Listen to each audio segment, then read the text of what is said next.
Good morning. આજે આપણે ગ્રામરનો એક નવો ટોપિક ભણવાનો છે, પણ તે પહેલાં દરેક જણાએ સ્વાધ્યાય પોથી કમ્પ્લીટ કરી હશે, બરાબર? એમાં લાસ્ટ જે ચેપ્ટર છે ફિંગર ફેમિલી, એ તો એકદમ ઇઝીમાં ઇઝી છે. એટલે તમને બધાને મેં અમુક એક્સરસાઇઝ કરાવી છે, જેમ કે 12 વાક્યો હોય તો એમાંથી મેં 10 વાક્ય કરાવ્યા હોય અને બાકીના વાક્ય તમને ઘરે આપ્યા હોય પ્રેક્ટિસ માટે. તો એ તમે પ્રેક્ટિસ કરજો, શાંતિથી વિચારીને વાંચીને લખજો. હવે આપણી ફાઇનલ એક્ઝામ નજીક આવે છે, પ્રથમ સત્રાંત પરીક્ષા નજીક આવે છે, એટલે દરેક જણા મહેનત કરજો. સ્પેલિંગ કે કંઈ પણ પ્રેક્ટિસ કરો ઇંગ્લિશમાં તો લખીને કરો, નિબંધ પણ લખીને કરો ને તમારો લખેલો તમે ચેક કરીને વાંચી જાઓ, એટલે તમને ખ્યાલ આવે કે તમે કેટલું મોડે લખી શકો છો. ચાલો, હવે આપણે નવો ટોપિક છે, એકદમ સૌથી સહેલો ટોપિક છે, એટલે ધ્યાનથી સમજજો. શું છે? તો કે chapter 13 the simple present tense. Simple present tense એટલે શું? તો સિમ્પલ એટલે સાદો, સિમ્પલ પ્રેઝન્ટ ટેન્સ. હવે સિમ્પલ પ્રેઝન્ટ ટેન્સ એટલે શું? તો કે સિમ્પલ પ્રેઝન્ટ ટેન્સ એટલે સાદો વર્તમાન કાળ. સિમ્પલ પ્રેઝન્ટ ટેન્સ એટલે સાદો વર્તમાન કાળ. હવે એમાં શું? તો કે સાદો વર્તમાન કાળમાં શું શું હોઈ શકે? તો કે દરરોજ નિયમિતપણે કરવામાં આવતી કે થતી કોઈ પણ ક્રિયાને વર્તમાન કાળ કહેવાય. શું? તો કે દરરોજ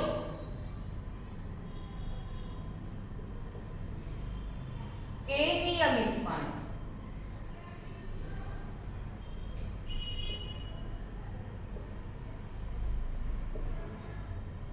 દરરોજ આપણે કોઈ કામ કરતા હોઈએ તે નિયમિત રોજ એક જ વસ્તુ કરતા હોઈએ તે, જેમ કે સ્કૂલે આવવું, નહાવું. તો નહાવું એ રોજની ક્રિયા છે, સ્કૂલે આવવું એ તે રોજની ક્રિયા છે. તમે રોજ સ્કૂલે આવો છો, રોજ નાહો છો, રોજ ખાવ છો, બરાબર ને? રોજ સૂર્ય છે પૂર્વ દિશામાંથી ઉગે જ છે, રોજ રાત્રે ચંદ્રમા છે આકાશમાં આવે છે. આ નિયમિત રોજ જે તે ક્રિયા થાય છે, તો દરરોજ તે નિયમિતપણે થતી કે કરવામાં આવતી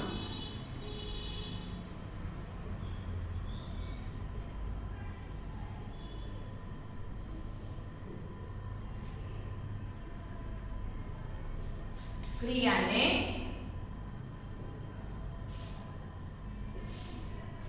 વર્તમાન કાળ કહે છે.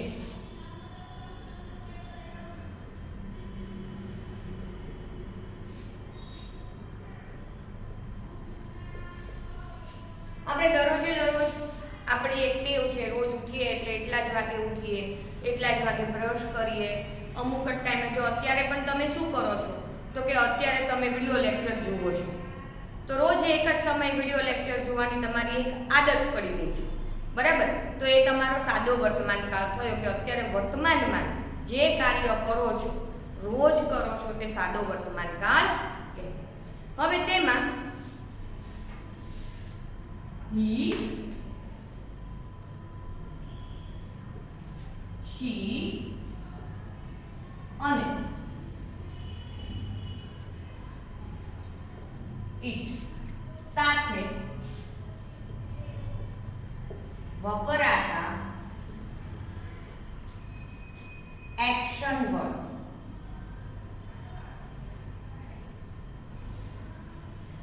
ને શું લગાડીએ તો સાદો વર્તમાન કાળ થાય? તો ત્યાં જ્યારે આપણે સાદો વર્તમાન કાળમાં કોઈ પણ વાક્ય લખવું છે અથવા તો ફેરવવું છે, તો એમાં જે એક્શન વર્ડ વપરાય, હવે એક્શન વર્ડ કયા એ તમને ખ્યાલ છે? ઈટ, જમ્પ, રન, આ બધા શું છે? તો કે એક્શન વર્ડ છે, કોઈ ક્રિયા બતાવે છે, જે કોઈ એક્શન બતાવે છે. તેવા એક્શન વર્ડને S અથવા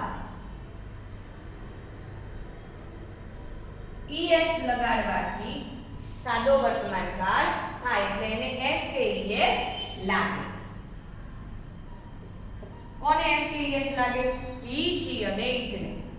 જ્યારે સાદો વર્તમાન કાળનું કાંઈ પણ આપણે વાક્ય બનાવવાનું છે ત્યારે he she it હોય, બોયનું નામ, ગર્લનું નામ, પશુ પંખી કે પ્રાણીનું નામ, ત્યારે હંમેશા તેના એક્શન વર્ડને s કે es લગાડવાનું. ટુ બી ક્રિયાપદના વર્તમાન કાળના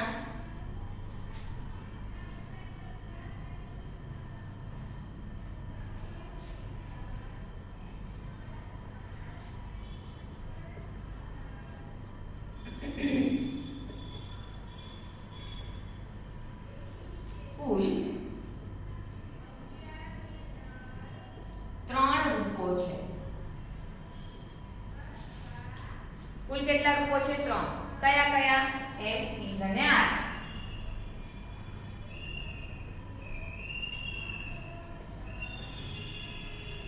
એમ ઇઝ આર આ 3 ટુ બી વર્તમાનકાળ ક્રિયાપદના રૂપો છે. હવે તમારી ગોલ્ડન ગ્રામરમાં ચેપ્ટર નંબર 13 કાઢવાનું છે અને એની ઉપરની જે સમજૂતી છે એ આપણે સમજીએ. તો એમાં શું લખ્યું છે? when we speak or write in order or indicate the time when particular things or action has happened, કોઈ ચોક્કસ સમયે એ ક્રિયા થતી હોય, we use proper form of verb, this called tense. ત્યારે આપણે કોઈ પ્રોપર ફોર્મ લગાડીએ અને એને કાળ કહેવામાં આવે છે. જેમ કે આપણે ગુજરાતીમાં બોલીએ કે હું રમું છું તો અત્યારે રમવાની ક્રિયા છે, ચાલુ છે, બરાબર. પછી મેં રમ્યું હતું તો એ ભૂતકાળ થઈ ગયો.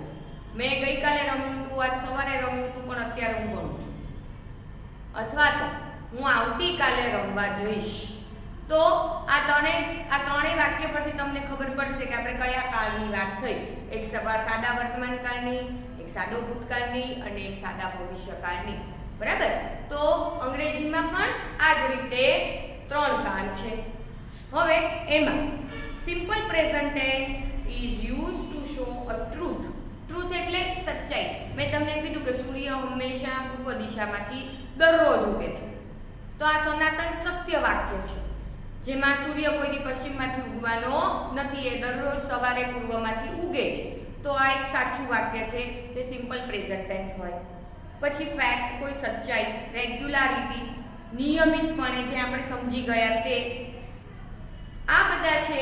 કોઈ ટેવ, તમારી રોજિંદી ટેવ, તો આ બધા સાદા વર્તમાન કાળ કહેવાય. જેમ કે we rise early every morning. Rise એટલે ઊભવું પણ થાય અને ઉઠવું પણ થાય. તો અમે દરરોજ વહેલી સવારે ઉઠી જઈએ છીએ, દરરોજ સવારમાં વહેલા જ ઉઠીએ છીએ. પછી the sun rises in the East, આપણે હમણાં સમજ્યા. અવર મેડ વોશ અવર ક્લોથ્સ. અમારી મેડ છે એ વોશિશ. અમારી મેડ છે એ મેલ કે ફિમેલ ગમે તે પણ, બોય કે હી કે શી આવ્યું એટલે વોશ એટલે ધોવું, એ એક્શન વર્ડની es લાગ્યો. તો શું થયું? તો કે અમારી મેડ છે, કામવાળી છે, દરરોજ કપડાં ધોવે છે. તો આ પણ એક સત્ય વાક્ય છે કે રોજ આવે છે અને રોજે જ કપડાં ધોવે છે. હવે આમાં એક આપણે કોઠો સમજી લઈએ. બરાબર, આટલું સમજ્યા. હવે આમાં એક કોઠો સમજી લઈએ અને આપણે કોઠા પ્રમાણે જ વર્ક કરવાનું છે. જેમાં આપણે હી, શી અને ઇટ એની સાથે પ્લે, એની સાથે એસ કે es લાગ. બરાબર.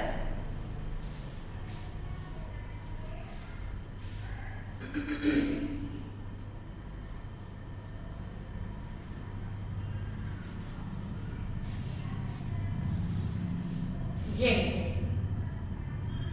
આઈ, વી, યુ, હી, શી,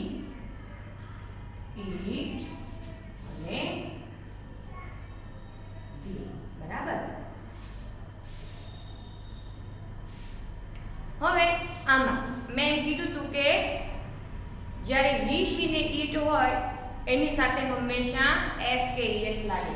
હવે અહીંયા આપણે પ્લે એટલે રમવું એમ એક લઈએ છીએ, PLAY પ્લે. આ એક્શન વર્ડ લઈએ છીએ. પ્લે એટલે રમવું, બરાબર. હવે આ એક્શન વર્ડ છે તો એ જ્યારે આઈ સાથે વાપરવાનો હોય ત્યારે સાદા વર્તમાન કાળમાં PLAY પ્લે નું પ્લે છે. We play, you play, you play. પણ વી સી ઈટ આવે ત્યારે પ્લે ને એસ કે એસ લાગે તો આપણે પ્લે ને એસ લાગશે. તો PLAY plays, we see it plays, you play. સમજાઈ ગયું? તો જ્યારે વી સી ઈટ આવે ત્યારે એક્શન વર્ડ ને એસ કે એસ લાગે, બાકી ક્યાંય કોઈ વાક્યમાં એસ કે એસ લાગતો નથી. હવે આપણે વાક્ય તરફ જઈએ. તો તમારી ગોલ્ડન ગ્રામરમાં સેન્ટેન્સીસ આપેલા છે, બરાબર. હવે આપણે જોઈએ.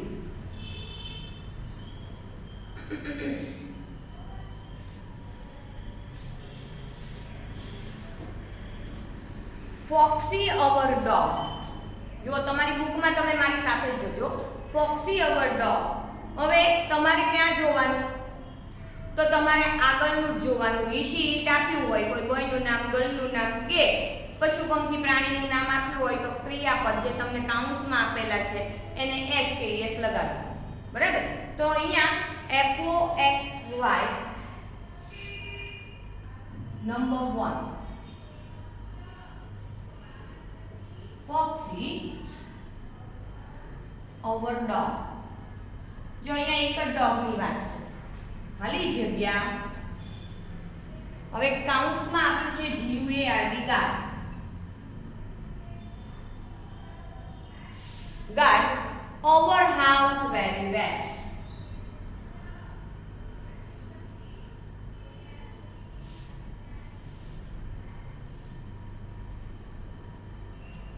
હવે તમારે શું જોવાનું? ફક્ત આગળનું જ જોવાનું. અહીંયા ડોગ એ વી આવશે, શી આવશે. ડોગ એ ગર્લ છે? ના. બોય છે? ના. ઈટ એટલે પશુ પંખી કે પ્રાણી છે, બરાબર. તો ડોગ એ એક જ છે, વધુ ડોગ નથી, એક વચન જ હોવું જોઈએ. તો ધ અવર ડોગ. હવે અહીંયા કાઈ કરવાનું નથી. ગાર્ડ ને શું લાગશે? ગાર્ડ, કારણ કે અહીંયા શું આપ્યું છે? ઈટ, એટલે GUARDS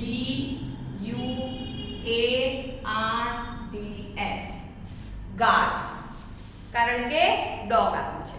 હવે બીજું અ ડોંકી. અ ડોંકી પછી શું છે? ખાલી જગ્યા. ડોંકી કેરી. કેરી એટલે લઈ જવું. કેરી heavy load on its back.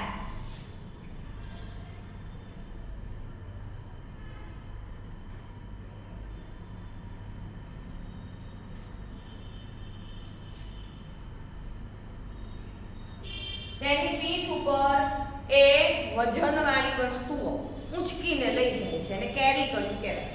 તો ડોંકી છે એ શું આવશે? બોયનું નામ છે, ગર્લનું નામ છે કે પશુનું નામ? તો કે પશુનું નામ, એટલે શું આવશે? ઈટ આવશે. શું આવશે? ઈટ. તો ઈ સી ને ઈટ સાથે શું લાગે? એક્શન વર્ડ ને એસ કે ઈએસ, બરાબર. એક્શન વર્ડ ને શું લાગશે? એસ કે ઈએસ. તો અહીંયા કેરી આપ્યું છે તો કેરીને શું લાગશે? એસ કે ઈએસ લાગશે ને. તો કેરીનું શું થઈ જશે? કેરીઝ. શું થઈ જશે? કેરી. CARRIES.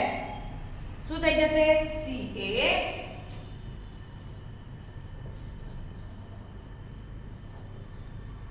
આ y નો IES થઈ જાય. હવે આવા સ્પેલિંગ છે હું તમને મોડે કરવા આપીશ, એ તમારે યાદ રાખવાના કે ક્યાં ખાલી s કે es લગાડવું અને ત્યાં એનો IES થઈ જાય, બરાબર. તો કેરીઝ. પછી વિકી ખાલી જગ્યા પ્લે. તો અહીંયા વિકી આપ્યું છે તો પ્લે નું શું થઈ જશે? પ્લેસ. તો આવી રીતે હું તમને બધા સેન્ટેન્સીસ સમજાવતી જઈશ અને આપણે એક વખત એને પાછા કરી લઈશું. પણ એ પહેલા કયા વચનનું એસ કે ઈએસ લાગે ને ન લાગે તે આપણે સમજી લેશું ને પાકું કરી લેશું. તો અત્યાર સુધી આટલું જ. જ્યારે હોમવર્ક આપું ત્યારે સ્પેલિંગ પણ પાકા કરજો અને એક્સરસાઇઝ પણ લખજો. હવે તમને સમજાઈ ગયું હશે. Have a nice day.